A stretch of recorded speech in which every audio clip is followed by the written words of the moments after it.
Match day 10 in the books. Tottenham keep their hot streak rolling with a Friday night victory over Crystal Palace. Elsewhere, Arsenal get back on track with a 5-0 victory against Sheffield. Battle at the bottom saw Bournemouth victorious and take all 3 points against Burnley. On Sunday, the Manchester derby was an absolute thumping by Manchester City, scoring all 3 goals, taking all 3 points. We'll cover every match from match day 10 on this episode of the Premiership Perusal Podcast.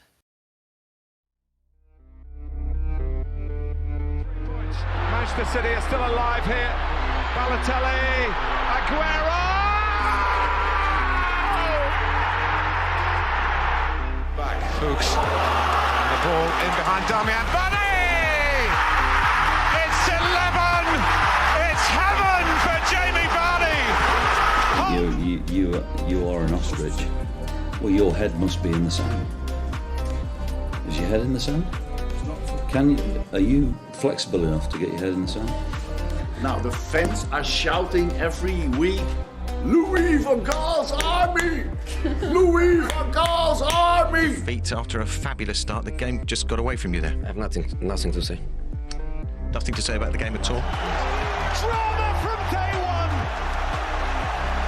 This is the league we want to watch!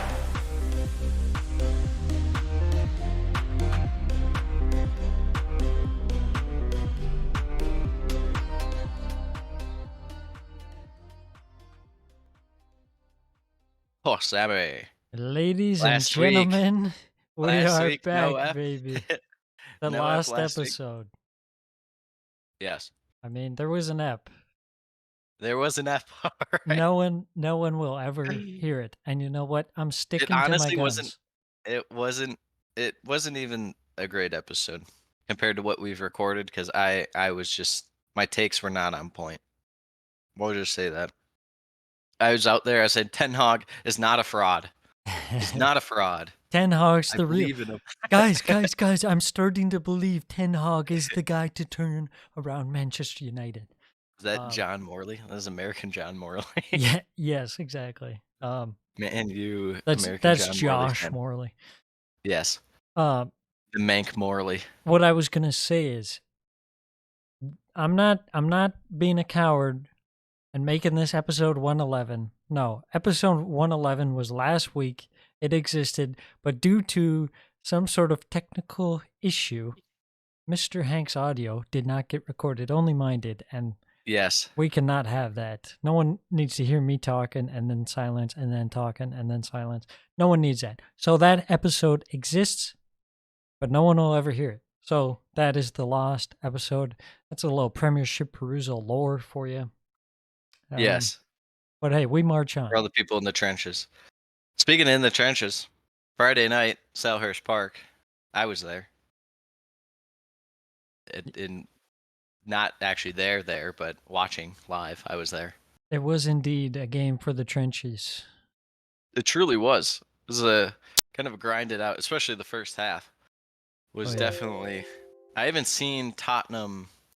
I don't know if struggle would be the right word for the first half, but they really weren't clicking as much as they, had been, to say Yeah. the least. Yeah, And they I were. thought Palace didn't do an overly amazing job. They did set up well defensively. Midfield was pretty solid. Obviously, they've been better, but as of late, Palace has had a moment or a game or two where it hasn't looked all that great, especially that Newcastle game is the first one that comes to mind. Yes. Yeah, Tottenham getting into the game, they played their kind of usual style, passing it around, but like you said, they weren't finding much success in the attacking third. Obviously, Palace going to be set up well to defend, and they defended pretty well in this one.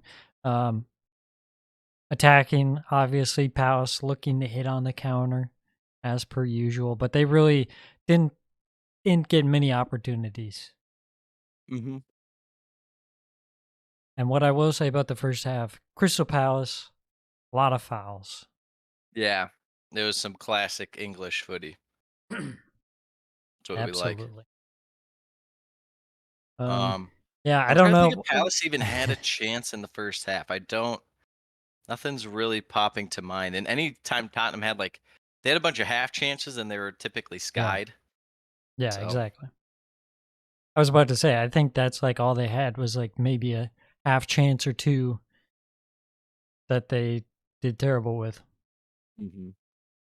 Yeah, I mean, really from a Palace perspective, Gahey was the one who kind of stood out in this game, but and obviously I guess IU gets a goal at the very end of it, as we'll cover, but you know, it wasn't the most impressive performance, but that's kind of what you got to do. You got to kind of grind Tottenham down. Yeah. Yeah, they started off well in the first half with that mentality, but going into halftime 0-0 and then second half giving up the early goal, Yeah, the Joel the own Ward goal. own goal. James Madison doing some nice work on the end line there, What are you putting in gonna the do? ball. I mean, you sub on Royale, you're bound to get a goal. He may have not had an impact on the goal, but I tell you what, they get a goal anyways. They do get the goal. And not long after, they get a second goal. About 13 minutes later. Again, James Madison slipping in a pass to Brennan Johnson. Haven't This seen one, much the of sub, him. this one, the sub did make the difference, and that was a nice cutback pass by Brendan Johnson. This Yeah. is not really a Brendan Johnson that we saw at Force as far as a provider, because they kind of had to have him be a scorer for the most part and playing on the counter. Yeah, for sure. Not saying he didn't have assists or anything, but his main job was kind of look to score. There's a little more flexibility, and honestly, probably given the system, he'll probably look to be passing a little more than shooting. But Son is this 9 for Tottenham. Gotta have to eat our words, Sam. We thought he was toast last year. It must have just been the Conte ball. Yeah, absolutely. He's had quite the resurgence. 100% we were wrong. We thought he was washed. He looked washed, but he's been absolutely fantastic in this Ainge ball system.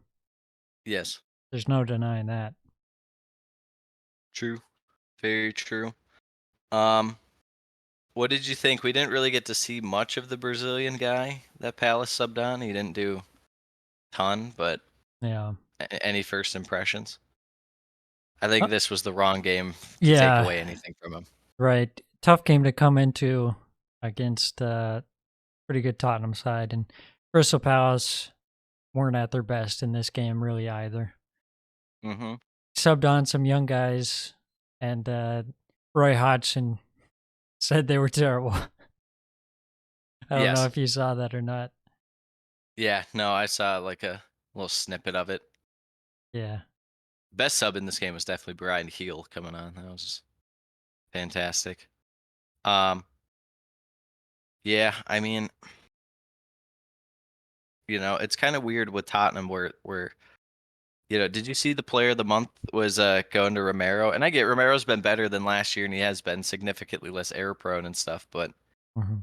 I mean, I still feel like Van de Ven's been better. Yeah, I Maybe I'm think crazy. kind of doing the quiet work more so. Yeah.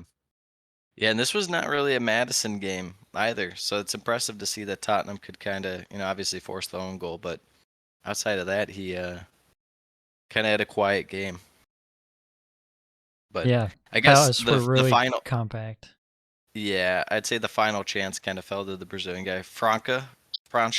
I What's think his it's name? France, France. France, Francia.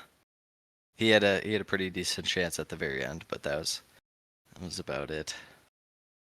Jordan Ayew getting the late consolation goal Mm-hmm. earned him a new contract. How about that? Because who doesn't want more Jordan Ayew? I know I sure do. That's Jordan Ayew, Jeffrey Schlupp. Jordan Who needs Ayew's gonna Rack be Saki? the Roy Hodgson of players. He's gonna play until he's 50, just to spite me. I believe it. All right, so any final thoughts on that match before No, we I move think on? it was impressive that Palace were hanging around and kind of frustrated Tottenham for the most part. And Tottenham going into Selhurst, not an easy place to go under the lights, as we know, we've talked about. But Yeah, good all-around performance by both squads, I suppose. Interesting. I would say the opposite. Really. I think both didn't quite play to their levels. Well, More I guess, so, but I more mean, so both are. offensively. Yeah. Well, that's the thing is, they're both going to be going hard at it. To where I went in thinking that it'd kind of be a low-scoring game. I think I said 1-0 Tottenham for my prediction. So for it to be 2-1, I think it Well, ended up being. you could have said 2-1. The world will never know. Yeah, true. So I just lied. But all I know is I didn't have a great feeling about it. Yeah. Suppose it's kind of two teams that don't match up the best against one another. Yeah, they're a bit more conservative teams too. Even though Tottenham play exciting football this year, they're still pretty conservative with the way they go forward. They're not just running straight down the field and attacking only. So at Palace, we know that they're not free flowing attack. So All right, moving on to the Saturday games. First one up, Charity Chelsea FC. versus Brentford. Charity FC back on the menu, second week in a row. Yes. Yes. They can't Yeah, be they didn't even stopped. hear. They didn't even hear our Chelsea Arsenal breakdown. Can you believe that? Yeah, that was probably the best part of the episode. Oh, there's no question. There's no question. The I mean, legendary Hank Sam Darby. what is there to say about this game except for the fact that the first half there weren't many chances. I'm honestly like Brentford's won their last two games and they looked okay against Burnley, I suppose. This game I was like very disappointed with how they looked. They did not look good, Sam, especially in that first half. Like for Brentford to settle Yeah. for a lot of hoofball, and then any time they were in possession, which was like 3 times, they instantly turned it over and Chelsea were ready to counter. Like that's not Brentford that we're used to. Yeah, definitely in the first half. Very poor performance. Early start to the game kind of was back and forth a bit and then settled in more towards Chelsea. Big chance for Chelsea in the first half was Madueke hitting his shot off the bar. Off the post. Um, Yep. Other than that, it was pretty much just Chelsea possessing the ball, pushing Brentford back, but not really That sounds threatening about all right. that much, which is not too surprising. Yeah. I mean, in this game, none of the attackers really stood out. I guess Cole Palmer had some okay passes, but and Madueke hit the post, but none of the attackers really stood out to me for Chelsea. And Yeah. I don't know what Madueke's role is because he's very attack minded and does not really have any sort of work rate uh, for Chelsea. And given kind of even a guy like Mudryk, he'll run back and stuff sometimes, but Madueke's kind of all attack or nothing. Mm-hmm. Yeah, this one goes into halftime 0-0. A lot of action in the second half right off the bat. Big chance for Jan Elt from close range. Bobby Sanchez coming Bobby up with Sanchez, a big save. Big save there. Then 8 minutes later, Brentford opening up the scoring. Use a throw into their advantage. How many times have we heard that? And then Mbumo finds Pinnock at the back post. That's some classic That's just Brentford play lazy. right there. Yeah, that was lazy by Chelsea. That was really bad. They let him get the easy throw, and that's one thing for the small little throw, but that was just a lollipop cross to the back post, and it was Disasi and I want to say Madueke both not really rotating back on that spot, and that was Yeah. tough to watch. Thiago Silva's just looking at him like, bruh. Yeah. How many times have we seen that where a team will, turn off for a few seconds against Brentford and pay the price from a seemingly harmless situation like this throw in here. Exactly. And then I mean, Pochettino with his substitutions, very, very odd. Bringing on Reece James, okay, I get that. The Matson sub, I don't really get. And then bringing on Leslie Okuchukwu, and then your guy David Washington, Sam. I couldn't believe it. they're trying to score a goal. Should And we just call him David Washington? David Washington? Nicholas Jackson and David Washington. They sound like guys that could be like 10-day contract guys in the NBA. True. David They just Washington. be like random guys. They play for Chelsea. Neil Maupay, a little wind-up merchant. I forget who it was. Gallagher, maybe? He was going to take a free kick. He like moved the ball. Yeah. Well, he was warming up on the sidelines. Yeah, that was peak Maupay. Yeah. I think that was actually before the goal because I think he had a yellow for it. That is true. Wrong. He had a yellow before he got subbed down. Yeah, what an animal. Other than that, it's just Chelsea going 2 miles per hour, passing back and forth. I don't think they had a real good chance. Maybe something off a corner that went wide, but other than that, Chelsea are just so indirect. I don't understand it. When you're down, there's just like no urgency. Even like Man U just start like panic throwing things in the box, even if it's like a terrible cross or something. Yeah. But Chelsea too lackadaisical, and then at the very end, Sanchez caught out. Brentford get the empty net as a result, as Chelsea are going for at least a draw. Brian Mbomo, the ultimate empty net garbage time goal. Neil Maupay assist on that somehow. Very unselfish for Mr. Neil Maupay. Could have He scored even on the refuses empty to net. score. He refuses to score. So that one finishes 2-0. Brentford pick up all 3 points against Chelsea. Chelsea, aka Charity Chelsea can FC. only play.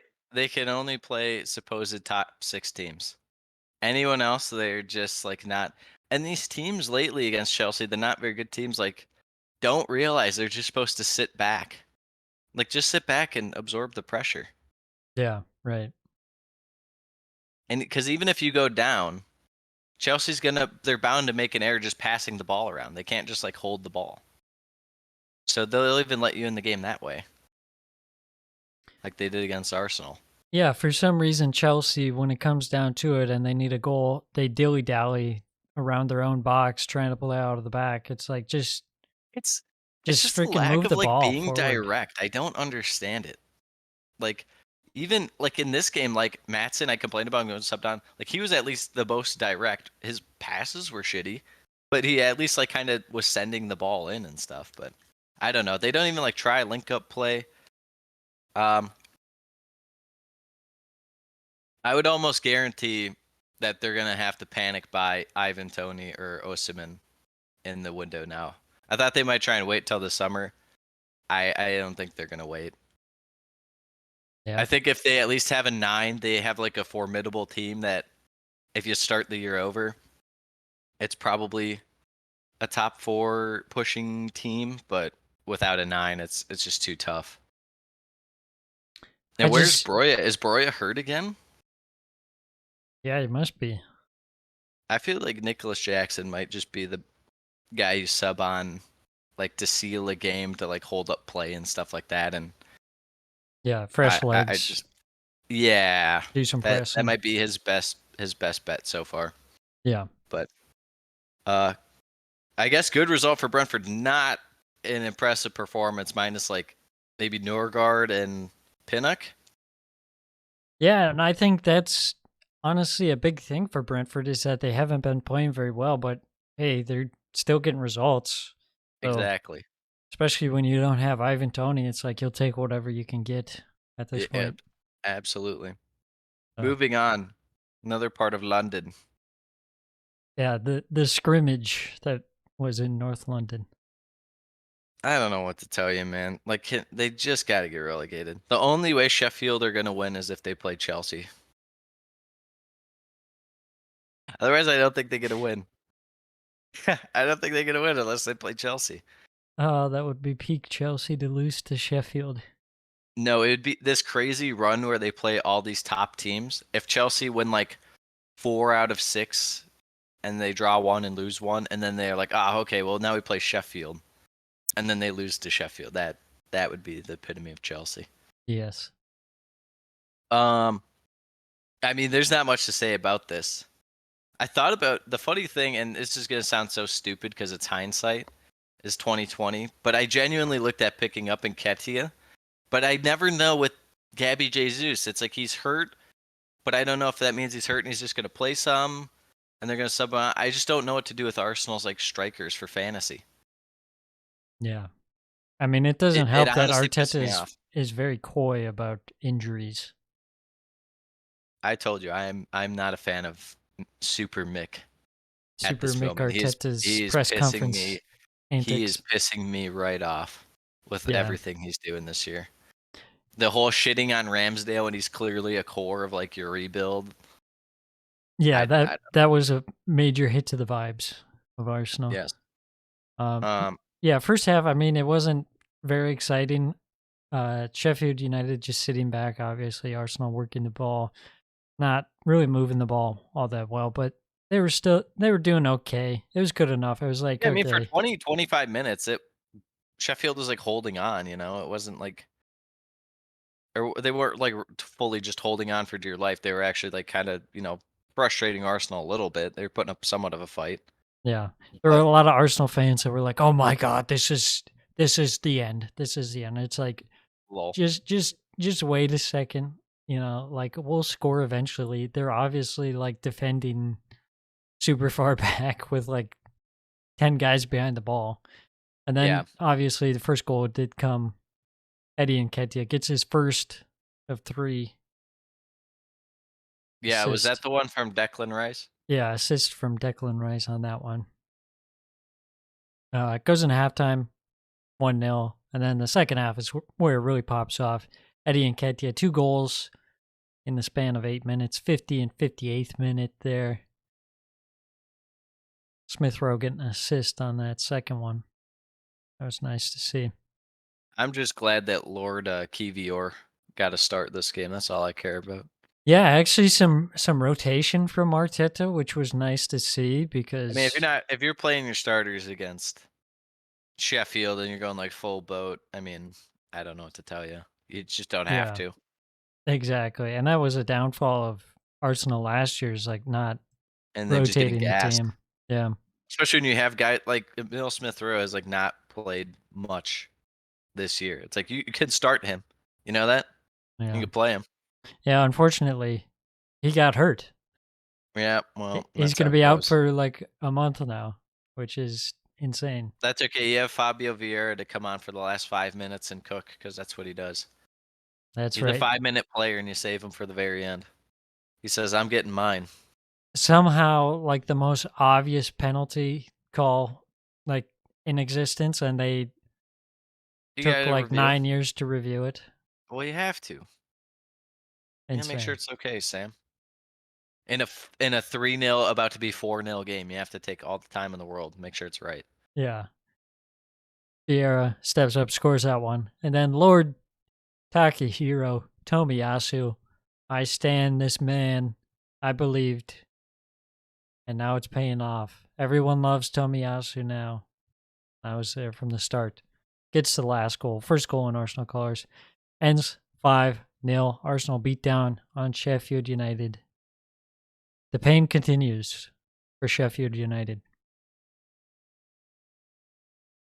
I just have to say that this was hilarious because it was the whole squad kind of cooks kind of game, Oh yeah. and your boy Kai Havertz did not do anything. He did not cook. No. They should have just started him up top and seen what happened. He would have scored at some point because Sheffield are that bad. Yeah, it's very, very possible. So it could have been him with the hat trick. Then you would have really had him going. Yeah, he would have finally evolved into King Havertz. Yes. I mean, I have nothing else to say about that. I predicted on the last pod that it'd be 4-0. I know it doesn't matter, but I called it 4-0. You said Don't it'd be remember closer what I than people said. think. You said it'd be closer than people think. That's all I remember. I think you Well, said 2-1 or 3-1. I'm an idiot, But- so. Well, no, because you said they'd win at least. You didn't even try so hard to anti-jinx Sheffield. That would have been the most. If you would have said Arsenal would draw Sheffield, I would have called you the most shameless man I know. Because that's not possible. That would have That's been not humanly possible. why the podcast didn't actually record, because the gods didn't want me to speak such nonsense. Blasphemy. Yeah. No one can drop points to this team except Everton and Chelsea. Let's move on. Yes. The let's- 6-pointer that I was wrong about. This one I was wrong about, Sam. I think you said a draw. You said 1-1 or 0-0. And I said Burnley 2-1. It's Yeah, unfortunate. didn't I say I'm there's such a no way humble. anyone wins this game? I believe so. I was Uh, wrong, though. I went the other way. I thought this was the end of Iriola. Now I have to look at Luton in the bottom three, and it makes me cry. Makes me cry every time. Okay, they'll make it. I believe. Yes. Let's get in this one. Early had the goal for Burnley. Yeah, Charlie Taylor from the corner with an absolute banger of a volley. Yeah, that was a sublime strike, if you will. Absolutely. Despite getting off to that quick start, Burnley still were kind of sitting back, playing a bit more defensively. Bournemouth had a bit more of the ball, weren't doing a whole lot with it, Mm-hmm. but they did get a couple chances. About 10 minutes later, Tavernier had a chance on an empty goal, but he couldn't steer it in. He's been having a rough start to the season. But Yeah, that was that was great. then just 1 minute later, Semenyo wins the ball high up the field, makes a great run through the Burnley defense and scores. Great to The see. ultimate bad shot to set up the winning the ball back. Yes. That's tactics. Or What can you say? chess, some might even Yes. say.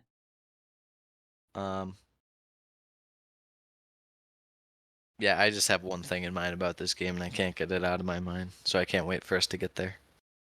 Okay.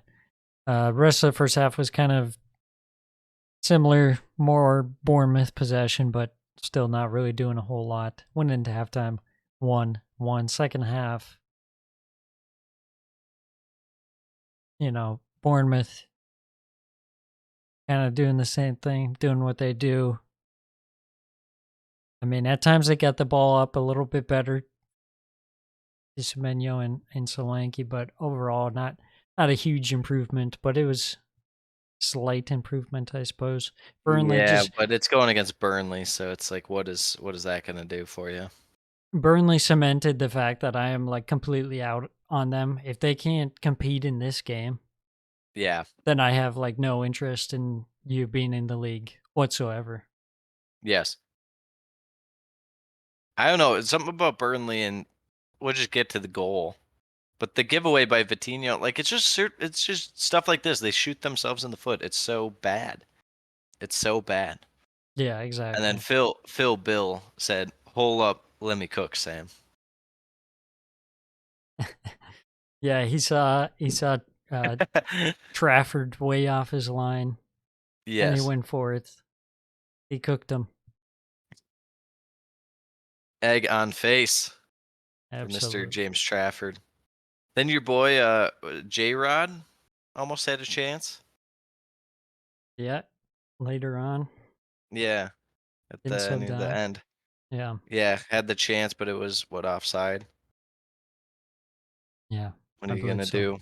Which at that point reminded me, because I forgot for a second that Neto was hurt, and then I realized, I was like, who's in net? Even though he had conceded earlier, I was half watching this game, half like doing something else, and I was like, who the hell is Radu? Radu. Who is that guy? Yeah. I don't know. He's Radu. He's Romanian. He is Romanian. Andre Radu. How about that? The guy. But yeah, it was not meant to be for J Rod. He only scores bangers anyways, you know. True. Trying to think what else happened. I guess Burnley had one at the very end, right? Who was it, Berga or something? He skied it. It was one of the midfielders. Had a little chance and then just pooped the pants on that one. Didn't really matter though. Finishes 2-1. Iriola gets his win, Sam. Gets his first win. Popped his cherry. Oh, brum, brum, brum. See what I did? A little pun. I see what Little you. pun action. Yeah. Yeah, I don't know. Watching this game, I don't know if there's really that much to be proud about, but There's know. no hope for either. This just Here we prolonged. are. I would still sack him. Yes, I would too. This cemented that he should be sacked. Because anyone could have won this game or drawn it or lost it. It didn't matter. Yeah, for sure. For sure. Let's move on to an actual good game. Yeah, this was a fantastic game of football. Wolves versus Newcastle. We knew it'd be tight. Probably I the didn't think game it'd of be the this week. tight. Yeah. Oh, we'll get to the game of the week. That's Manchester Derby, but Making fun of Mr. Ten Hag Derby. I'm gonna just say this before we get into the Newcastle game. I can't believe people are now just coming on to the fact that this is like not reasonable, not Man U standards. That's a little teaser for what's to come. Let's get into this Newcastle game, Sam. Yeah, let's. I mean, it was just a great game from start to finish. Very competitive from both sides. Obviously, Newcastle possessing the ball a bit more, but Wolves still looked dangerous on the counterattack. It was really weird because there was like a ton of Newcastle fans for some reason. Mm-hmm. I don't know if you noticed that, but there was like I a did full too. horizontal length of the field I stand think that was. well, that's part of full. it. Is their visitor section at the Molyneux is like head on with the camera, so it makes it look like, oh my god, there's a ton of fans. But that stand, it's not like super huge like fan wise, but it's spread out really long, and that's all you see. So it's Mm, like, oh my gosh. But like the stand where the camera is, that's like the a main lot of their stand. main people. Yeah, and both ends are pretty full too. So, Yeah, I but never yeah, no, noticed that. the Molyneux is kind of odd. Um, yeah, it was the Callum Wilson show in the first half, Sam. Yeah, The absolutely. second top scorer in the calendar year 2023 behind Erling Haaland. I feel like people do not give him enough credit for how good he is. Nope, never have. I mean, part of it is that he's injury prone to a certain extent when he's Yeah. at Bournemouth and at Newcastle. But yeah, when Newcastle got him, we were very adamant to like, okay, at least they're not going to go down now. hmm We know that. Yeah, when So he's fit, he always is banging in goals. I mean, that's just what he's done for every team that he's been on. It's just he scores goals. I mean, you got to account for the fact that he's going to be out for a good chunk of the season most years, but it seems like his injuries have been a bit more in check past few years. because they can rotate him now. Yeah. But anyways, first goal of the game comes after some bad play out of the back from Wolves. A collision between Saw and Traore, and the ball falls to Callum Wilson, who scores with the second bite of the apple. That was really bad from It was pretty bad by Wolves. It was like both of them. fall on your face, kind of slapstick comedy kind of stuff. Yeah. But Wolves didn't get discouraged by the goal. They kept pushing. They were looking to hit on the counter as they normally do. Yeah. Neto was cooking as per usual, cutting in, taking on a bunch of defenders. He had a few chances here. And then they finally drew level in the 36th minute. I was Lamina meaning with a to power ask header. after this because it's clear that he's just going to stay hot for at least a good chunk of this year. Do you think there's a world in which they would sell him in the winter window since they were so pressed for money? Because this is the most he'll ever be worth. Like if some team wanted to really feel like they're going kind of all in and bolster their squad, whether it's Arsenal or City or Tottenham or Liverpool or something. Do you think there's a world in which they do that? Or even United? Or no? Well, I think a lot of Like it if someone could came in depend. and offered 60 mil, 60 mil, I don't think that would be enough in it would have to be January. like 70 or Probably. 75, and then they'd have to be like, okay, we don't have a choice. Yeah. I think a lot of it probably depends on this injury that he picked up at the end of True. the game. That's what kind of made me think about it too. I was like, well, you can't tempt fate because he always is bound to get hurt too. Yeah. So anyways, Wolves grabbing the equalizer. Mario Lamina Lamina too, with the power header. of all people. I gotta say, Oh I'm not a gosh. Lamina fan, but he Yeah, played he excellent in played this game. well. He did. It must be said. Yeah. And then some action just before halftime. Wang Hee-chan giving away a penalty after attempting clear from a corner but making contact with Fabian Schär. Took a very long time to review this, and I mean it was a pretty controversial call. What were your thoughts on penalty or no penalty? I would have given it. I get why you would say no, but I would have given it. Yeah, I think there was just enough. I mean, it's pretty tough, but it's also kind of that like, should you be doing that? Yeah, 100%. It was like, anyways, Callum Wilson steps up, takes a penalty, scores. Newcastle going to halftime, 2-1. Yeah, and you're thinking, oh well, they'll see it out. You know, we know their defense is good, but Mhm. Wolves are feisty, especially in attack. And it's Hwang Hee-chan, the goal scorer of the hour.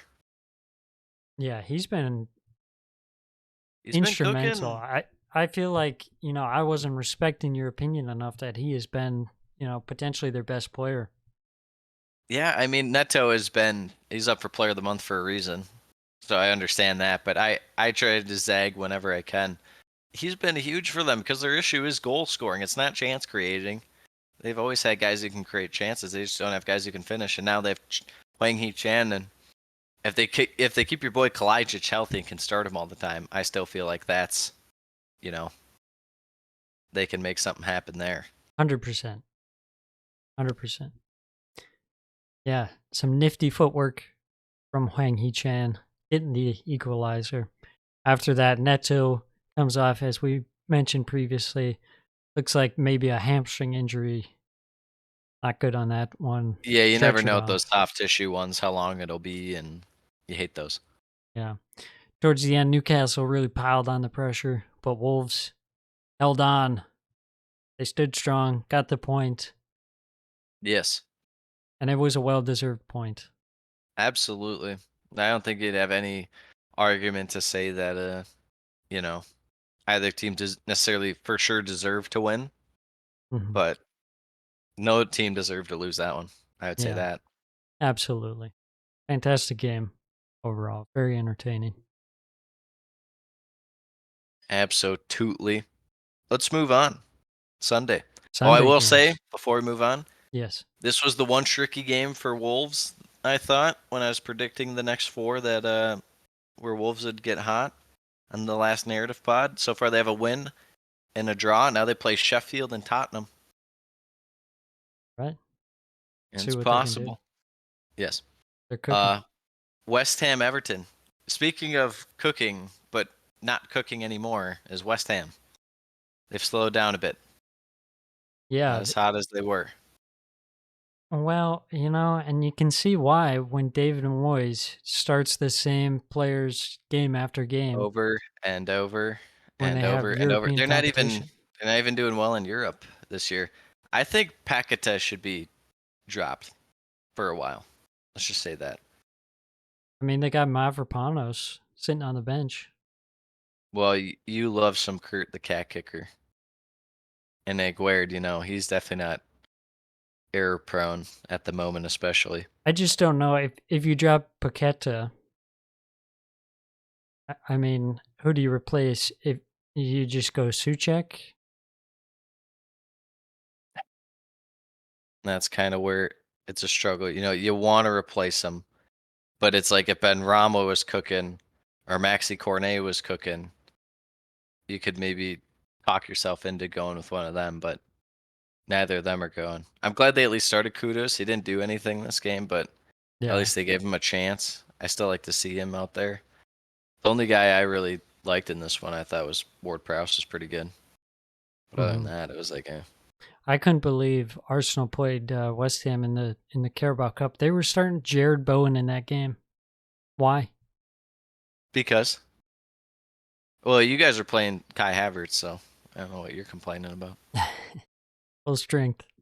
Yeah, full So strength to say the least. anyways, getting into this game, West Ham possessed the ball a bit more than Everton. Everton obviously looking to hit on the counterattack.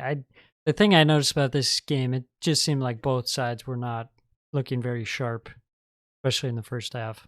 Yeah, and Everton, they haven't been super sharp lately, but I felt like they were very defensive focused in this game and like just with the mindset of we are not conceding. Yeah. We are just going to play very, very defensive minded and kind of hold on. I mean, other than, you know, McNeil and Harrison were kind of forward out wide, but I mean, Onana was not getting forward. Garner wasn't really even getting that much forward, and Ducore, given, you know, how they pretty much have him as like a roaming kind of cam kind of guy, was not truly getting forward as much as we've seen him lately. It Mhm. was really just Calvert-Lewin up there doing his thing. Yeah, for sure.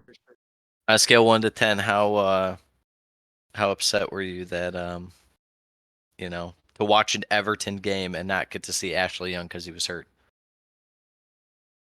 Well, was that not red card suspension? Or red card too. Doesn't matter. He was out. He wasn't in there. Yes. Very, very disappointing not to see Mr. Ashley Young. Yeah, I don't know. The first half, a lot of misplaced passes. There's a little bit of That's a lot of Everton. Everton, a they flare either up. hit on the counter or they're just never gonna hit in a game. That's just kind of how it is. There was a bit of beef. Tarkowski and Kudus getting into it a bit there. That was kind of We haven't interesting. seen that from Tarkovsky lately this year. He's kind of normally not necessarily just a hothead, but He's a bit of you a know, hothead. he's a mix of a hothead and a wind-up merchant. True, true. Yeah. As the half went on, Everton had a bit more possession going forward and then went into halftime 0-0. Obviously, coming out of halftime, they get the goal. Branthwaite wins the ball high up the field, gets the ball to Calvert-Lewin, links well with Jack Harrison. Calvert-Lewin gets the ball back and scores nicely. Yeah, that was a well-worked play, and we've been calling for Jack Harrison for a while. It's like I don't care if he's, you know, not fully fit or not accustomed to playing with these guys. Like he just has the quality to play. He's just got to be out there. Yeah. And Calvert-Lewin kind of look a bit more like old Calvert-Lewin. He's just got to, you know, stay healthy. But he had one or two chances in the second half too, where, you know, he had some good chances where it was pushed wide by like Areola, and then I think he hit the bar, didn't he, at one point? But I think he might have been off or something. Anyways, you can tell he's looking a whole lot better, looking more like himself lately. Mm-hmm. Yeah, after that, West Ham had plenty of possession, but really struggled to create chances. Yeah, they just kind of looked tired. Didn't look very fresh, especially towards the end. Yeah. Yeah, and I mean Everton up until the very end looked the better team, to say the least. I think even Ducore had a chance, like kind of towards the end. It's like, so, you know, I felt a lot better about Everton in this game, and it wasn't pretty, but they knew what they had to do and they did it. Yeah, exactly. West Ham, it was more like, ooh, Yeah, you know, I get if you can't break down Everton all the time and stuff, but like allowing a goal and I don't know, it just just didn't look good to me. just how sloppy they were on the ball too. The passing was very poor. So here we are, sitting here with West Ham. They finally have a little bit of depth, and David Moyes says, "I don't care." Yeah, I'm just gonna keep playing the same people. Yeah, tough. Yeah, Come on, David. it's tough watching Mikel Antonio every single game. What about when he scores against Chelsea to start the year and then does nothing the rest of the year? That sounds exactly like Mikel Antonio. Charity FC, baby. Yes. All right. Any final thoughts on that one? No, but Everton, club of the future, as you would say. Club of the future. Doesn't matter how. Just Doesn't matter matters why. that they got the points. Yes. Yeah, let's move on. Villa at Luton. Yeah, tough one for This our game, Hatters. I mean, don't get me wrong, it wasn't very close. Villa looked the better side, but it wasn't as much of a blowout as we thought. We were thinking that this would be just like the Arsenal Sheffield game. True. Or at least true. that's what I thought. I thought it'd be like this is 4 or 5-0. I think I said 5 now. Yeah, I think I said 3 or 4. So it looked like it was on track for that. Yeah, definitely. Villa came out. They had some early chances. Zaniolo definitely should have scored. He had 2 early chances that Mm-hmm. he should have scored. And then Watkins had a chance on the break. Kaminsky coming up with a good save. Villa overall very comfortable on the ball. End up getting their first goal 17 minutes in. Just a really nicely worked free kick or corner kick, I think. And this is Yes. exactly where you see the quality drop off of these teams that are getting promoted.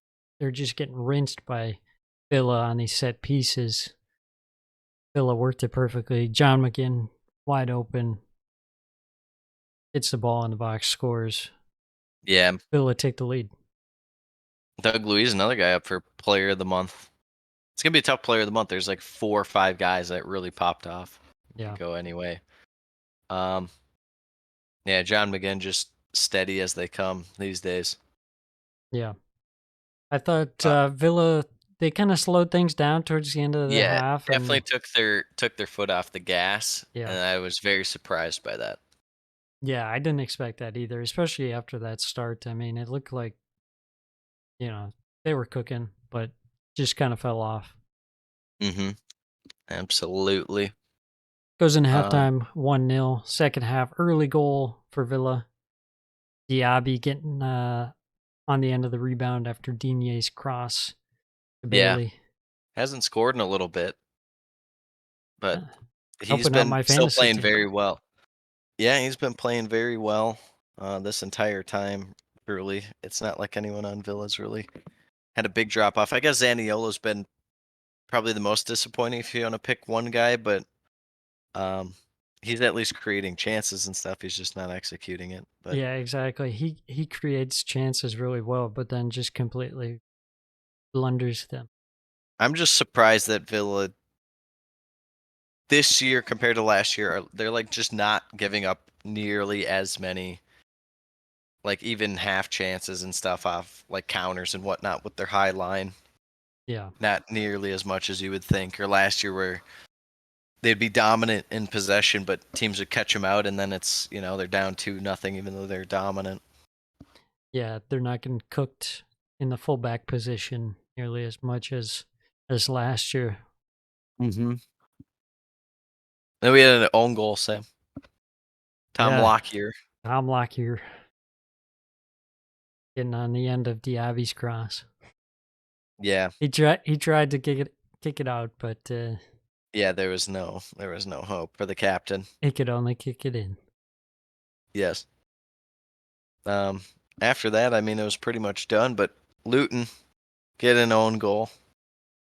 Yes, that's right. Your boy Emi Martinez, best goalkeeper in the world, my friend. Hansa with the terrible header back. It's off the bar.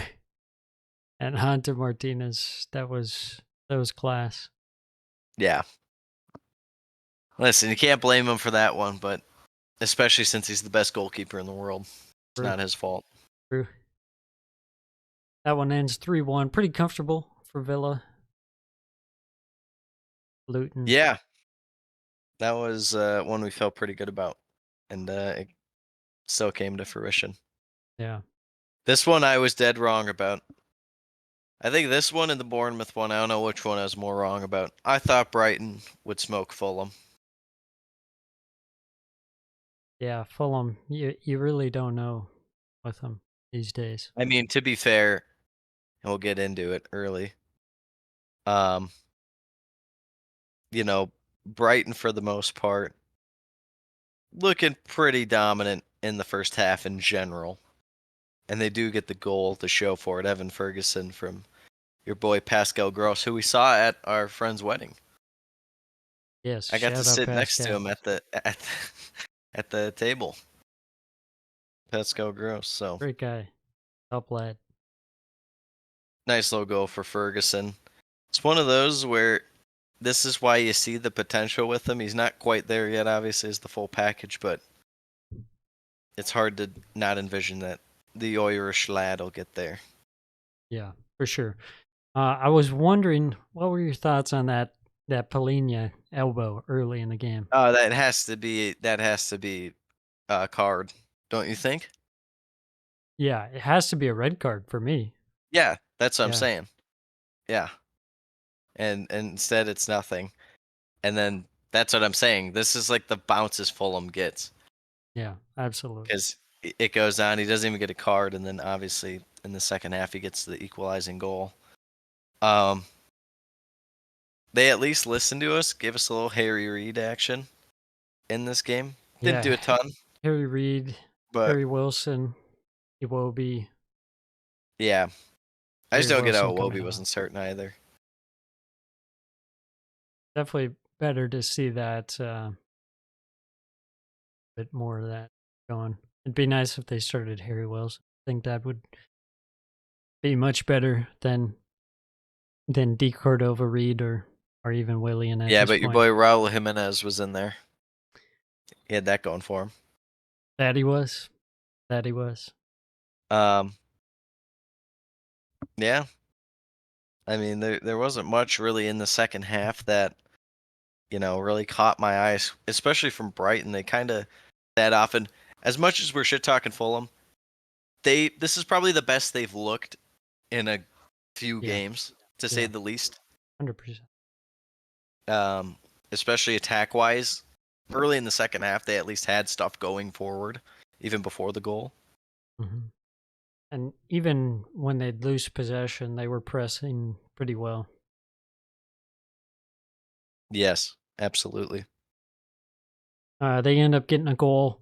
And of course, who other than João Palhinha capitalizing after Brighton give up possession cheaply. Just had to be him, the man who should have been sent off. So that's the way the cookie crumbles in these sorts of situations. Very poor refereeing, of course, potentially costing Brighton a couple points here. Yeah, just really inexcusable. And Yeah. it pops up, but what can you do? Fulham, or they got a horseshoe up their butt this year. And then late in the second half, Brighton did kind of pile it on, including a goal line clearance from Anthony Robinson. What was that, like the 87th minute or something? I don't really remember. It was near the very, very end off a corner. Veltman had a header. But yeah, finishes 1-1. Brighton, a bit disappointing. This is what we're just gonna have to expect from them, though. I mean, this is playing Europa League football, and they don't have bad depth, but they don't have the most depth. So rotating guys, it's gonna be tough. And Fulham, they just bounces keep going their way. Yeah, I really didn't care for the midfield in this one for Brighton. Baleba and Dahoud. Baleba I thought Dahoud was fine. Baleba's just not. I don't see it right now. Yeah, I don't either. He's pretty young. Yes, you gotta give him some time. So Shall see. moving on. Liverpool, Nottingham Forest. Sam, the perusers did not get to hear my take on Liverpool last week, Yeah. which is that I feel they're the most reliable team right now of the top teams. And I'm not going to go into it in too much depth, but just the fact that I feel the most comfortable knowing what they are. Yeah, exactly. And that same thing kind of happened this game where they kind of sleepwalk, through 20. Wasn't quite as bad as past games where they've conceded in the first 20 and you're like, Liverpool, hello, are you okay? Yeah. Yeah, Forest actually started the game pretty well. Yeah. Obviously, not really creating chances, but just to have some possession at Anfield was pretty impressive. But as you say, Liverpool finally awoke from their slumber, got the opening goal 31 minutes in. You got Really, that. really poor giveaway from Murillo in kind of the halfway line. He was just trying to dribble through Yeah, if you're everybody. Murillo, you can't do that. That's what I would say if I'm English. Yeah, Darweezy has the shot, rebound falls to Jota for the tap in, 1-0 Liverpool. And then just a few minutes later, Mo Salah and Sobi water Sabozalai link up well. Sabozalai crosses to Nunez for the tap in. Yeah. Liverpool in full I cook. gotta say, I love Sabozalai as a player. He's excellent. I mean, He is goated. Liverpool really had a great transfer window. Window. Picking up McAllister and Yeah. Sabozalai for the prices that they paid was just, Yes. I mean, it's insane when you look at it and what teams like United are spending on for guys who are much worse. Yes. It's, No, these guys slide right in, it's and crazy. they haven't even really used Endo or. I mean, Gravenberch started this game, but he hasn't really done much. But Yeah. those two signings were just knock it out of the park signings. Yeah, I mean, they even have McAllister playing as like a number 6, almost like Yep. a Conte 6, where Yeah. you're more just like covering a lot of space and having Yeah. good positional awareness rather than just being like a big bruiser tackling and winning the ball that way. Yeah, he's not Paulini out there. Exactly. We got to see your boy Shimikas in this game because Robertson's out with injury. Yeah. And honestly, he's such a good substitute for Robertson Backup, because yeah. he just slots in so perfectly. He's got a very similar play style. So, they don't even skip a beat. Mm-hmm. Overall, It goes halftime 2-0. from a Forest perspective, I was pretty disappointed in terms of their attacking play. They looked pretty poor in terms of just working the ball. Yeah, the build up and possession was not good in this one. And it's tough. I mean, when you're relying on Awani out there and then he just kind of falls out of form and you got to kind of patch stuff together, it's like Gibbs White couldn't get much going, Alonga couldn't get much going. Is what it is. I thought Dominguez was pretty poor. Yeah, he was struggling in this one, to say the least, which hurt my eyes, hurt my soul. Second half, Liverpool picking up the third goal. Huge blunder from Matt Turner. Coming way off his line there and missing the ball completely, leading to an easy goal for Mo Salah. You got to wonder, is Matt Turner's job in danger?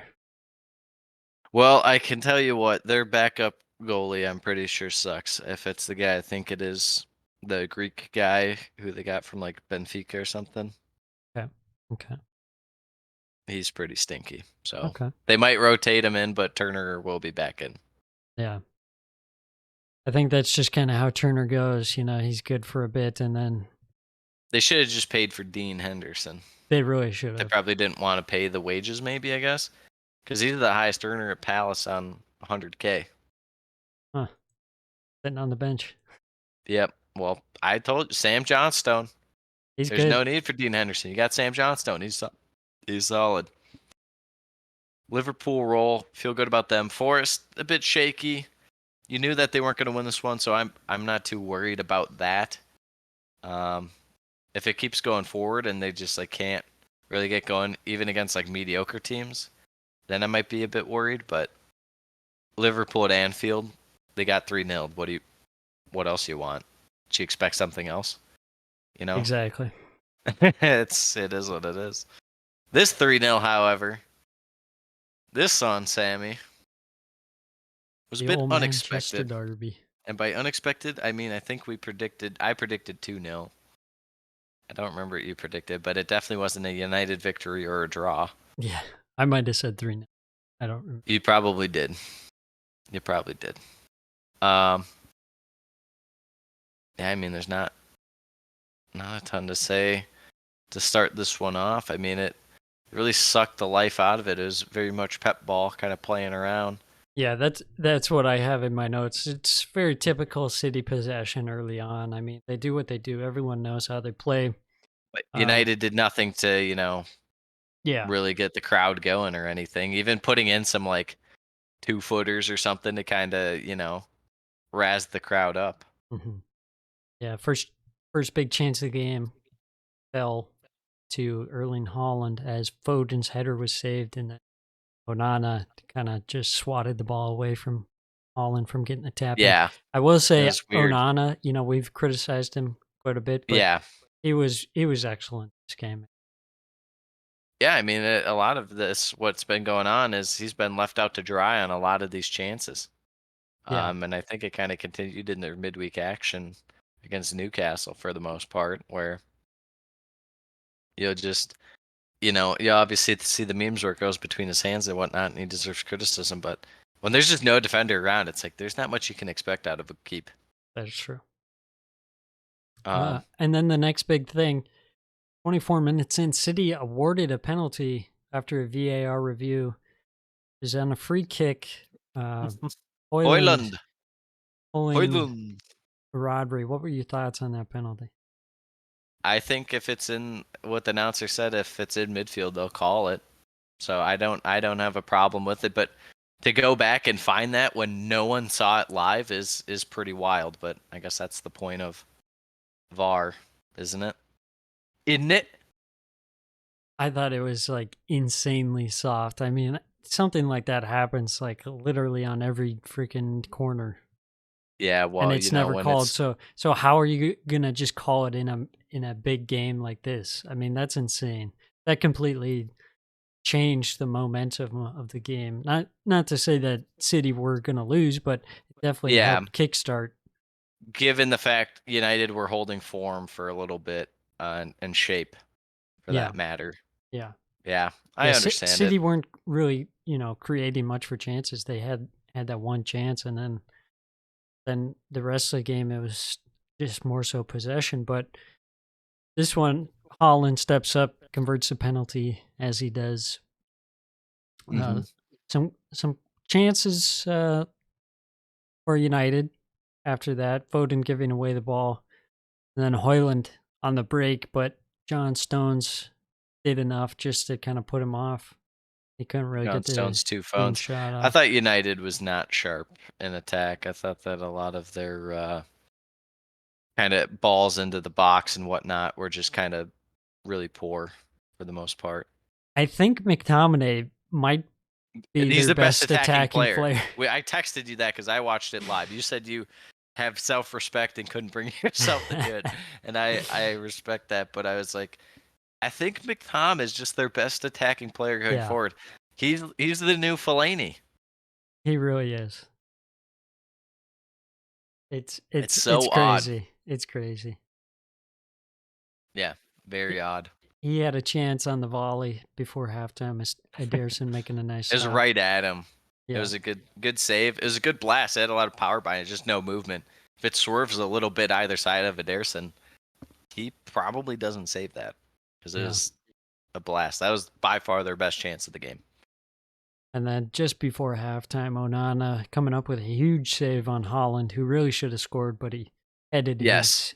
his header back, cross goal, and then Mhm. just tucking it in at the near post. But great save Uh, again from Onana. I don't know if getting cute is the right word for what Holland's doing lately, but it's just like it's not Holland-esque.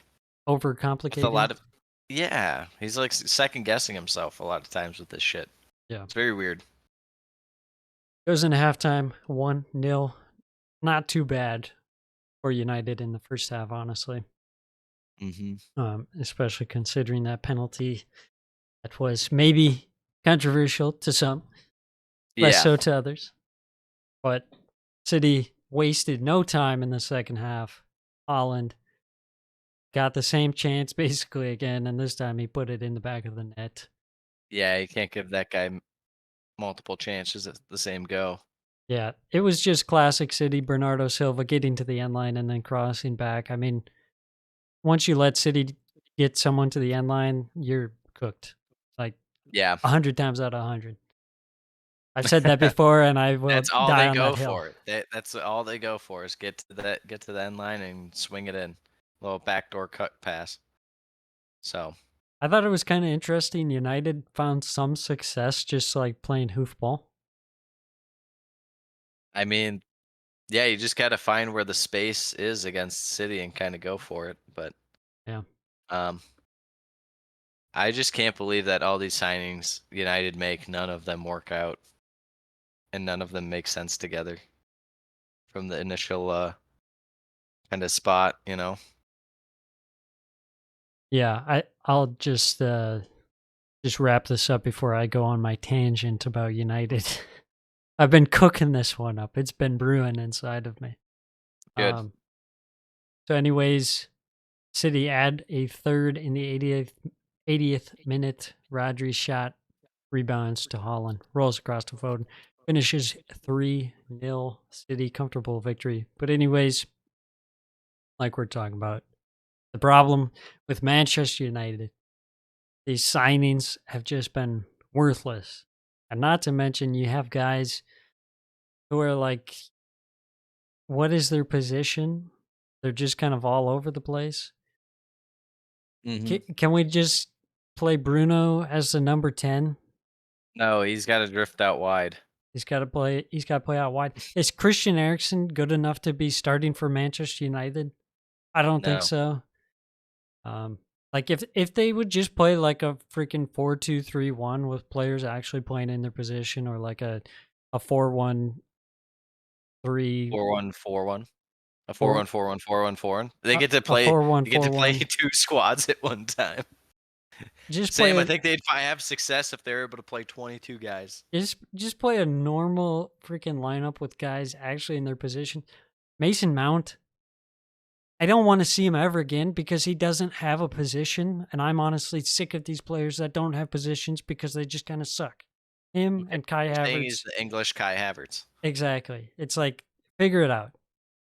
I know Does he people love does, versatility, does but he need to go to like Spain and just play with like Roma, with like Mourinho, and be with like Tammy Abraham and Tomori, and then when they pop off in the Champions League, people are like, "Oh, they said he wasn't good enough to play in the Premier League," and it's like, well, he's not here for a reason. yes, exactly. It's just like you look at this team, obviously, people are just now realizing that United don't actually have tactics. We've been saying this for freaking how long? That I United don't. don't have tactics. We've been saying this like for years. They every time they change We their manager, they still have no tactics. Their tactics is no we tactics. we have been saying for a while, and then Ten Hag comes out. I think where people really lost it this week was when he came out and said, "We're not trying to play like my old Ajax teams," and it's like, and people are like, "Well, if you're not trying to play like you did that got you the job, what are you trying to play like?" And that's the whole point. Ten Hag doesn't know what he's doing. They're signing guys just to sign guys. There's no true plan. There's no way. There's no way that this is a real thing. Yeah. There's no sustenance to it. If you're not So trying to play that way, then why are you buying only guys that played on Ajax or you previously coached? yeah, very odd. It makes Very, literally no very odd. sense. And now people are, you know, placing blame on Hoyland like he gets any service whatsoever. Yeah.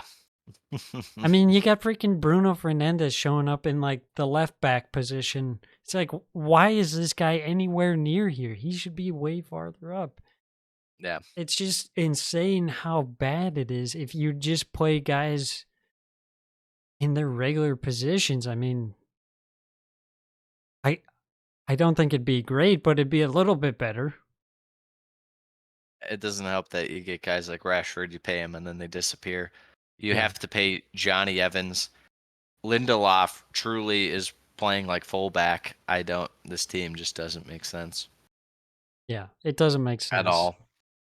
They You keep spend wasting money money. on positions that you don't really need, like Anthony and stuff, and I just don't get it. Veron's on the bench these days. You still have Martiali's hanging on. No one wanted Mason Mount. Chelsea were begging people to resolve that issue. They're clearly floating out fake Liverpool rumors, and then United come in and buy them. I just don't understand. It's insane. I mean, their bench, we've said it before, it is so trash. It is so insanely trash. I think what's crazy, and we're not big analytics guys, but when the analytics and the eye test lines up, then it's just fact. Yes. It is just fact. And all this like expected table shit, sure it has certain teams elevated, and it's like, do they really deserve to be there? No. And it has teams who are higher, lower. Would they really deserve to be there? No. United are, what are they, ninth in the table?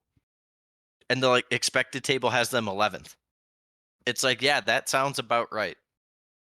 They've kind of earned their spot. If not, they should be a little lower. They're in 8th, but Yeah. So they've even had a little bit of luck bounce their way. they are not a good team. They haven't been a good team. We've been saying this for pretty much the whole time that Ten Hag has been in charge, that he's probably not the guy. The same thing's going to happen as the previous managers. And guess what? The same thing did happen. They keep having the same thing happen. I finally saw a tweet, which I was glad to see because I was wondering about it. And it was Mourinho lost 6 in 15 games. Or no, 6 in 14 games and got sacked. Ten Hag right now has lost 8 of 15 games and has not got sacked. And they're like, why is the standard change? What's going on? Why has he not been sacked? Yeah. It's insane. I couldn't Yep. believe there was a tweet saying like they're off to their worst start in 61 years. It's like, this seems like it happens every year. Yeah. But somehow this is worse. I mean, and you're still sticking with this dude. I think they have a crazy run upcoming, but let me check that before we get to predictions here. I'm pretty sure after this break it definitely picks up, where after the international break it's like crazy because they have Fulham, Luton, then international break, and then it comes back. Everton, Newcastle, Chelsea, Bournemouth, Liverpool, West Ham, Villa, Forest, Tottenham. So not like crazy, but relatively tough. Mm-hmm. Some Villas, Tottenham's, Liverpool's. Chelsea is a jack in the box. You don't know what they'll be. So Yeah. I don't know. We'll see. We shall see. All right, let's You get ready to go on into match day 11 predictions? yeah, let's get into Because some predictions. we're starting with Man U. Yes. Fulham at Manchester United. Second half of the year, doing a title charge. Remember that last year? They're in a title race, Sam. Yeah, with like a 4-goal differential. Meanwhile, every other team has like a 30-goal differential. Yes. I don't know. Fulham are extremely lucky. It might be the lucky derby, Fulham versus United. Both teams are a bit lucky. I don't know. If Fulham line up how they could and should, they could easily win this game. I wouldn't be shocked. Yeah, I think so. I mean, they played a little bit better in that last game, especially if they play the right guys. I think I'm going to say a 1-1 draw. I'll go United 1-0, and I don't feel good about it. You never. That's the feel only good one I'll about say it. it for. That's all I know. I said it earlier too. That's the only one I'll say it for. Brentford West Ham. Brentford hasn't been playing. They didn't play Chelsea amazing. They did play better against Burnley. They blew that game against United before. West Ham, they beat Arsenal midweek, but like you said, they played their A squad against Arsenal's B for the most part. But losses to Everton, Olympiacos, and Villa have kind of dampened the mood at the Olympic Stadium. What are you looking for in this one, Sam? Yeah, I think it'll just be Brentford is maybe a little bit fresher. Mm-hmm. Versus West Ham, they've been playing a lot of games lately. So I think, good chance we see another one of those Brentford performances where, hey, they don't look that great, but, they catch West Ham out a time or two and end up with a 2-0 win. Yeah, I was gonna go 2-1 Brentford on this one. I just like their midfield matchup specifically. I think that they kind of got away not playing that well against Chelsea. They won, but it might be a little wake-up call to play better. Burnley Palace. Sam, is there any way that, maybe it's just like a parting of ways with Roy Hodgson? It's just like, you just can't do it after this if they lose to Burnley. Is there any way? Not like they sack him, but by mutual consent or something. That's an interesting take. I hadn't thought of that. I mean, it's possible. I only say that because he's had the health stuff, and Palace haven't looked quite as sharp as they had been. Yeah, for Before. sure. For sure. I think for this one, this is kind of like a must-win game for Crystal Palace to get a little mojo back. Yeah, I mean, their last win was against United, and then draw against Forest, and then back-to-back losses against Newcastle and Tottenham. So, Which, I mean, yeah, you you know, expect. there's no shame in losing to those. Both those teams teams. have scored 8 goals this year. Palace have conceded 13. Burnley's conceded 25. Wow, you're telling me this for the first time. Wow, Burnley, they're bad. I think I'm gonna say Burnley's bad, Palace. wow. I think I'm gonna say Palace 1-0. Is this at Palace? Nope, Turf It's Moor. at Turf Moor. I'm gonna go with a draw. I'm gonna go 1-1. Okay. Everton Brighton. versus Brighton. Mm. Very interesting. Very interesting. It's a Neil Maupay derby, even though that could be like 4 different games. Yeah, true. It's one of many. It's the blue Neil Maupay derby. How's that? Yeah, exactly. Brighton needs to kind of show me. I kind of like where Everton's at right now.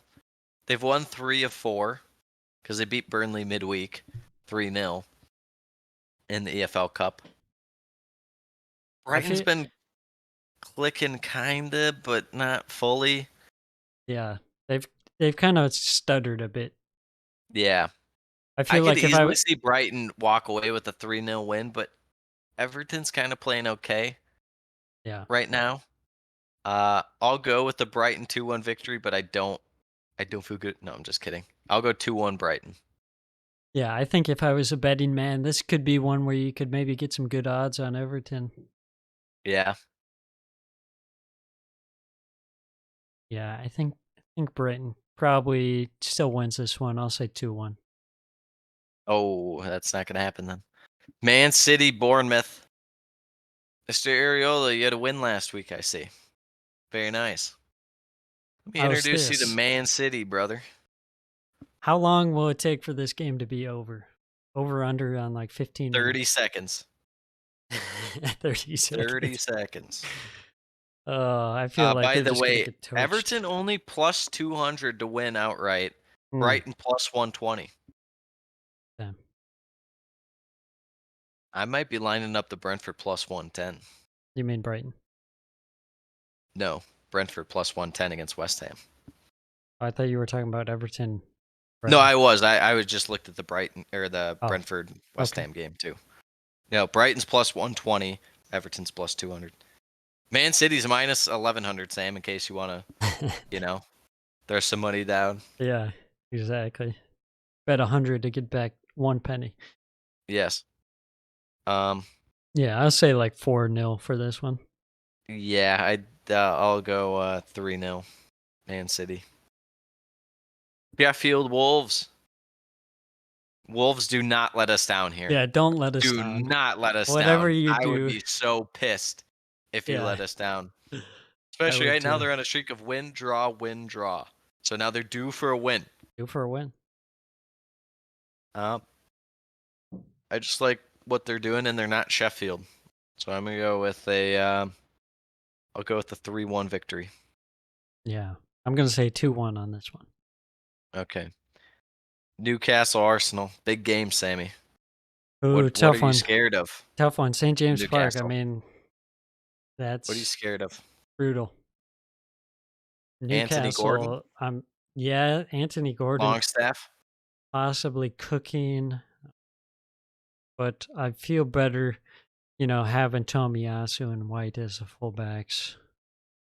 Not You too feel good bad. about Ty in midfield? Um, you know,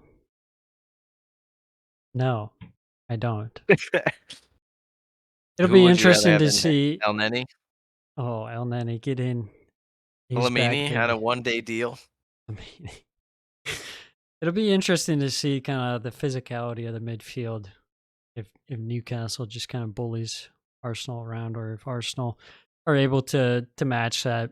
Arsenal have played Newcastle decently in the past at times, and also have just got bounced around. So we'll see. Declan Rice is great, but I think it'll be probably a 2-2. I'm gonna go with a draw as well. I'll go 1-1. I feel like Newcastle are gonna play much better than Arsenal, and Arsenal are gonna somehow finagle a point. It'll be like the Chelsea game all over again. Yeah, Newcastle, for whatever reason, sometimes can't get out of their own way in these top 6 games. It's very weird. yeah, that's true. Very, very weird. Forest Villa. Yeah, Forest Villa. Well, Yeah, Villa, Forest. Villa, they are cooking, and Forest are not, but it is at the And city ground, so Is it? yes. It is, okay. Yeah. I still feel good about Villa, so I'm gonna go with Aston Villa 2-0. I feel pretty good about Villa. I'll say 3. Well, Ollie Watkins goal and assist special. Okay, nice. Luton versus Liverpool, the L derby. Yeah, some people they say Anfield, but for me, it's Kenilworth Road. The Ken. They can. Let's go. Come on, you Mad Hatter. Shock the world.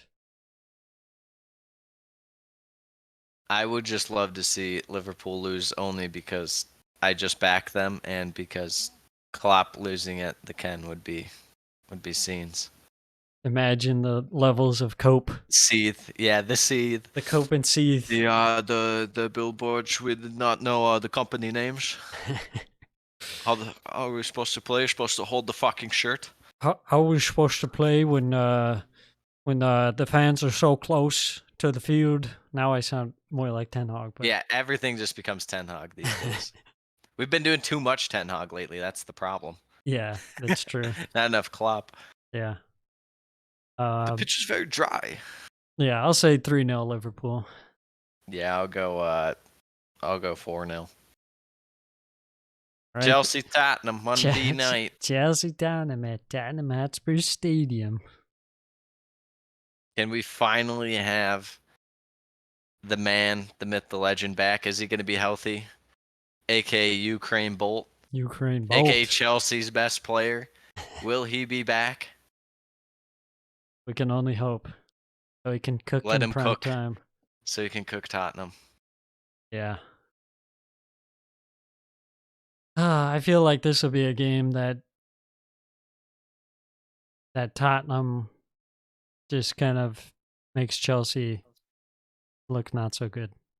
Yeah, Chelsea just kind of pooped their pants. I could see it. Especially if Chelsea try and dilly-dally around their own box. Yeah, if they make Tottenham kind of actually have the ball, that's the thing where Tottenham could beat them, but Chelsea's defense, when they're just kind of posted up, you feel good about it. It's when Chelsea's defense isn't involved enough, and then they just completely forget that they're supposed to play defense. Yeah. That's Chelsea's problem. I'm gonna go Tottenham with a 3-1 victory. I'm going to say Tottenham 2-0. 2-0. 2-0. 2-0. I'm 3-1 is saying Ukraine Bolt plays because he's scoring if he's in, and it's gonna be Exactly. it's gonna be. So he had the Shoss. I think he does the Martinelli where it's gonna technically be on net, but it's an insane deflection and goes in, and then he celebrates even more. He stands on the corner flag, yes. the top of it, to celebrate with the arms out. on top. He keeps having a more obscene goal every week. That's like pure luck, and then he keeps The week upping after, the celebration. he literally like floats in air. He hovers. He's levitating around the. He's levitating free mode above the stadium. All right. My What was your prediction for this week, we're gonna get a Miggy Almiron banger. Oh, I was hoping Fabian Schär. Bobby and Cher. He used this too recently, I believe. Yeah, true. So, all right. Until next time, perusers keep on perusing. Keep on perusing. There you go. Adios. Mis amigos. We're back.